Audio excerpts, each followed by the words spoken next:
بقول لك ايه، خد المال الاستماره دي. يا عم ما تملاها انت. ليه مالك، في ايه؟ اصل عضله التراي شد عليا شويه. التراي يا راجل، دي كانت اجمل حاجه عندك. ايه ده ايه ده؟ لازم تفهموا ان انتم مش عايشين في الدنيا لوحدكم.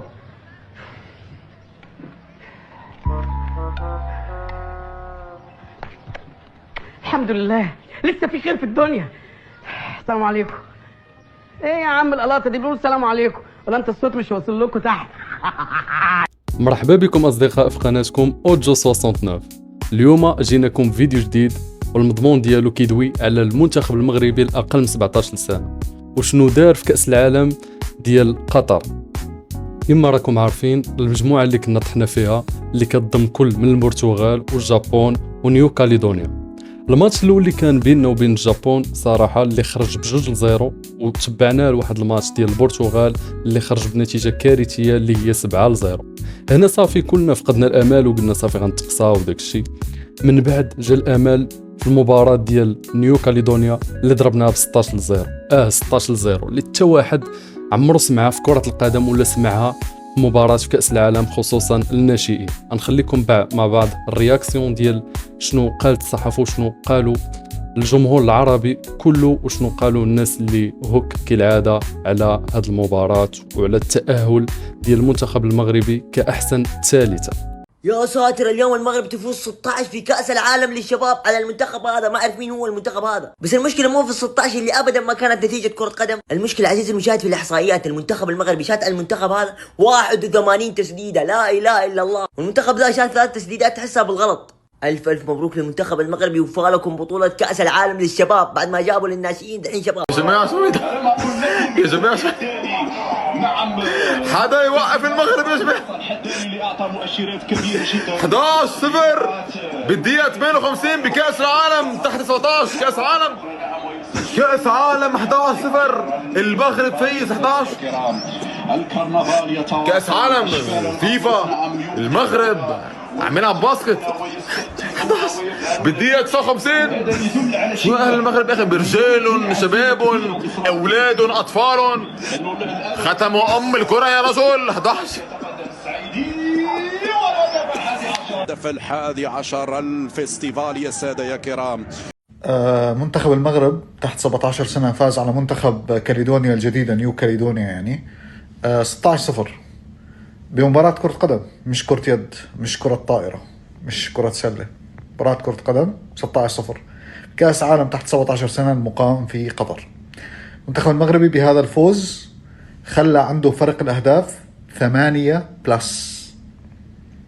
بعد ما كان قبل هاي المباراة أعتقد أنه كانت، مش أعتقد، هو كان 8 كسر، يعني -8. فكانت حظوظه بالتأهل للدور الثاني كواحد من أفضل 8 ثوالث بالبطولة هاي شبه مستحيلة. يعني اليوم صار بعد ال 16 هدف هذا صار مرشح بقوة انه يروح لدور ال 32 بكل أريحية وكواحد من أفضل 8 ثواني بسبب فرق الأهداف. فهذا هو منتخب المغرب لما ينحط بالظروف الصعبة ولما يكون الوضع صعب بيعمل عليك ريمونتادا. لا مش ممكن 16 هدف 16 هدف يا شباب، ما من بدري والله. يعني انتم منتظرين البطولة تخلص عشان تسجلوا؟ ايه ده؟ الفريق ما سجلش ولا هدف في البطولة، خسر من اليابان، خسر من البرتغال بفضيحة، وكمان ما سجلش ولا هدف. طب على الاقل سجلوا يا شباب قبل ما نطلع من البطولة. المنتخب بيسجل رقم قياسي تاريخي في تاريخ بطولة كاس العالم للناشئين، 16 هدف يا شباب. المشكلة اللي هتجنني ان كاليدونيا ده اتعادل مع اليابان وانت ما تعادلتش مع اليابان. يعني انت متخيل؟ كرة القدم دي حاجة في منتهى الغرابة. مبروك لاهل المغرب، وان شاء الله تكمل على خير ويصعدوا كأفضل توالد عشان يكون سيناريو إعجازي. تخيل معايا بس المنتخب خارج البطولة بشكل شبه رسمي، المنتخب بيعمل معجزة وبيكون هو اللي بيحقق البطولة.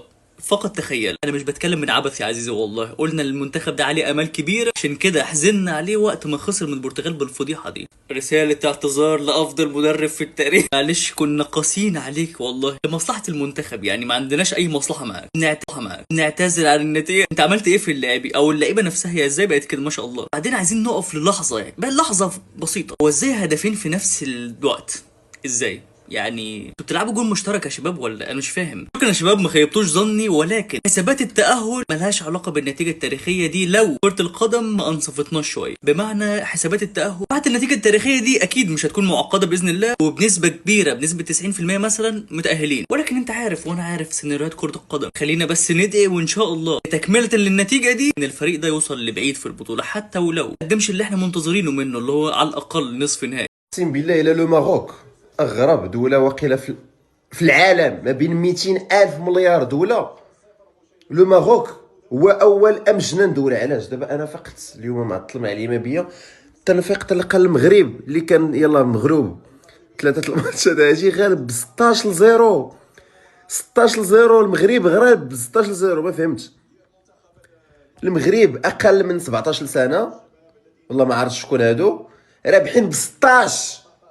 ماشي واحد، لا ماشي جوج، ماشي ثلاثة، ماشي أربعة، ماشي خمسة، ماشي ستة، ماشي سبعة، ماشي 8، ماشي 9، ماشي 10، ماشي 16. موروكو 16 وغنتأهلو أحسن تالتين. ما فهمتش. أمجنان منتخب، أمجنان دول، ما نفهموش حنايا. واش نخرجوا نحتفلوا تاني بهذا الشيء؟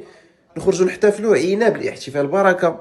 بالنسبة للناس اللي سولوني وخا حد ما سولني، لا رياضة كرة القدم ماشي الباسكيت داك اللي كنلعب، ماشي الباسكيت، ماشي الفوليبول، ماشي الرugby، لا الكرة القدم رابحين ب 16 وتأهلنا. خسرنا ب7 وخسرنا بشي جوج وتأهلنا حيت ربحنا ب 16. السلام عليكم. 16-0 اي 16-0 اكبر نتيجه في تاريخ كاس العالم للفتيان. خاسرين في الماتش اللي فات ب 6-0. شي راه حنا المغاربه قلنا لك تنكونوا جالسين حتى تندخلوا التاريخ. التاريخ عزيز عليه المغرب. الماتش الاول خسرنا ب 2-0، الماتش الثاني ب 6-0، الماتش الثالث ربحنا ب 16-0 من ناقص 8 لزائد 8. المهم المنتخب الوطني تحت 17 سنه اليوم اللي عنده شي هدف في حياته سجلوا في هذا الماتش هذا. نتمنى من الله يتاهلوا وما تمشيش هذه النتيجه غير في الخوا. 16-0 راه التبديل هذا، ونتسيفوا عليهم في هذيك كاس العالم عاوتاني في قطر. مبروك علينا الفوز على كاليدونيا والجزائر، وبيانتو ان شاء الله التاهل للدور الثاني من كاس العالم باكبر نتيجه في تاريخ كاس العالم الاقل من 17. علاش جبت الجزائر مع كاليدونيا؟ حيت كاليدونيا عندها قصه، دابا لاعبين مع جوج دول. بزاف ديال اللعابه في كاليدونيا اصلهم جزائري. تقول لي عادي، غنقول لك لا ماشي عادي يا خويا. انا علاش؟ لان هاد كاليدونيا اللي باقا اليوم كدير الدرابو ديال فرنسا كانت ارض من الاراضي الفرنسيه، واخا هي بعيده على فرنسا مستعمره. وفي ديك الوقت ما بين 1864 و 1921 كنظن كانت ديك الساعه كما كتعرفوا الجزائر فرنسيه، ادمينستراسيون فرونسيز، فكانوا كيجاهدوا خوتنا الجزائريين في ديك الوقت. وكانت فرنسا ديك الساعه اش كدير؟ كتصيفط اللي بان ليها من المقاومين، كتصيفطوا لكاليدونيا، غبروا مور الشمس، وصيفطت الالاف ديال خوتنا الجزائريين. دابا الغريب هو انهم ديك الوقت عمر الدوله الجزائريه ما قلبت عليهم، عمرها ما. المغرب باول مباراتين ببطوله كاس العالم للناشئين خسر 2-0 من اليابان و6-0 من البرتغال، اي فات قبل المباراه الاخيره وهو -8، وبحاجه كان ليفوز 9-0 ليصير +1 وينافس على حظوظه بالتأهل. المباراة انتهت 16-0 للمغرب على نيو كاليدونيا، وبالتالي المغرب أصبح بيمتلك 3 نقاط وأهداف عديدة، يعني صار عنده 8 أهداف زائد، بانتظار بقية المجموعات والمباريات ليعرف المغرب إذا رح يتأهل من مجموعته كأفضل ثالث. علما هيدي دراري ما يمكنش، هذا مستحيل. 16-0 مزيانة دراري. Are they playing the blind? Like, who are they playing against? 16-0. Wow, crazy. This is the craziest thing I've seen at the U17 World Cup. Morocco just beat New Caledonia 16-0. They broke the record for the most goals scored in a game. Bon, parce que là, c'est beaucoup trop hard, les gars. Ça fait mal. C'est une dinguerie. Le football, pour moi, il s'arrête là. Il fallait inscrire quelques buts pour le Maroc, pour finir meilleur troisième. Tono inscrit 16-0. C'était tellement hard que le gardien elle a fini par rester figé. La puissance des frappes, c'était digne du fluide dans Galactic Football. Ils avaient le souffle d'Aquilian. C'était à ça de transpercer les filets. Non les gars, c'est une dinguerie le Maroc sur ces derniers temps, je suis désolé. Tu gagnes 11-0. T'as plusieurs joueurs qui ont mis des doublés. Derrière, il y a qui entre? Wazan, qui met un doublé également de son côté. Aoud qui met aussi un doublé de son côté. C'est la première fois de l'histoire des U17 qu'une équipe met un tel score. Ils se sont fait malmener par le Portugal récemment, mais une fois pas deux. Une fois pas deux, ils n'ont pas laissé d'espérance pour les troisièmes.